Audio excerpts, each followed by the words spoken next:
पण पानबुडीचा येतोय वेंगुर्ल्यामध्ये, बाकी काय येतोय वेंगुर्ल्यामध्ये, चांगली गोष्ट आहे। चला आपण तो गोष्टी देवगडला घेऊन जाऊ। देवगड वर्षानुवर्ष, माझा मतदारसंघ नाही पण असंख्य लोक आहेत, त्यांना विचारा, वर्षानुवर्ष देवगड दुर्लक्षित तालुका, तिथे काहीच होत नाही। जायचं म्हणजे लोक डोक्यावर आटा आणणार आहे, कोण जाणार देवगड, काय काम आहे तिथे। म्हणून मला चला समतोल साधू, थोडं जिल्ह्याच्या तो विषय, अगर पाणबुडीचा प्रकल्प विजयदुर्गला येत असेल तर हा प्रकल्प देवगडला येऊन जाईल। केसरकर साहेबांना आमचं कुणकेश्वर आवडतात, खूप वेळा आमच्याकडे आशीर्वाद घ्यायला तिथे कुणकेश्वरला जातात। आमच्या तिकडच्या MTDCला कुटुंबीय वरून राहतात, म्हणून कुणकेश्वरला घेऊन गेलो तर केसरकर साहेब काय वाईट म्हणणार नाही, मला साथच देतील मला त्या बाबतीमध्ये। म्हणून जिल्ह्याचा विकास करत असताना आता मी विचार केला असता तर नाही GCने अवॉर्ड घेऊन यायचे आहेत तर ते पण देवगडला घेऊन यायचे, ते व्यवहारिक होत नाही। आपल्याला माहिती आहे की आपल्या जिल्ह्यामध्ये आजच्या तारखेला आपल्या इकडे 5 स्टार हॉटेल नाही, म्हणून आपल्याला गोवा आणि सिंधुदुर्गाच्या बॉर्डरवर अगर आपण GCने अवॉर्ड सारखे अवॉर्ड घेतले तो मोठ्यातले मोठे कलाकार ह्या वर्षी तरी त्याला बाजूच्या कुठल्या 5 स्टारमध्ये राहतील। 2 एअरपोर्ट आहेत मोपा आणि आपला चिपी, त्याच्यामध्ये अगर अवॉर्ड फंक्शन घेतलं तर ह्या कलाकारांना येण्या जाण्यामध्ये सोपं होऊन जाईल।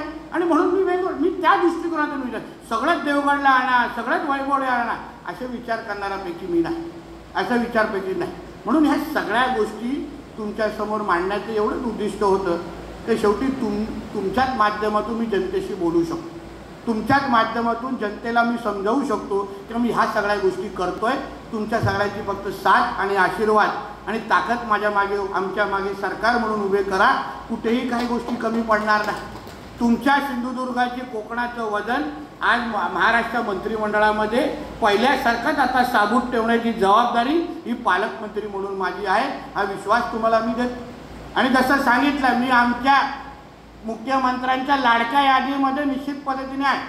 म्हणून बघा ते बाहेरगावी गेल्यानंतर डावोसचा दौरा झाल्यानंतर तुमचा मंत्री हा पहिला मंत्री आहे जो बाहेरगावी जाऊन गुंतवणूक घेऊन आलेला।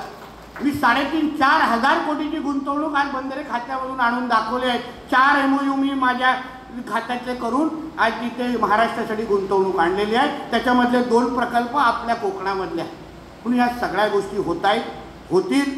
तुमचा फक्त साथ आणि आशीर्वाद माझ्याबरोबर राहून दे।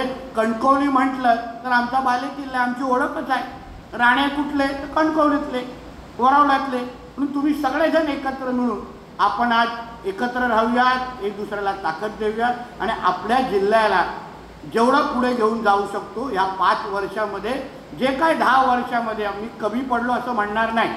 केसरकरजी असतील, उदयजी असतील आणि आमचे रवी चव्हाण साहेब, प्रत्येकाने आपल्या आपल्या पद्धतीने योगदान दिलं आहे।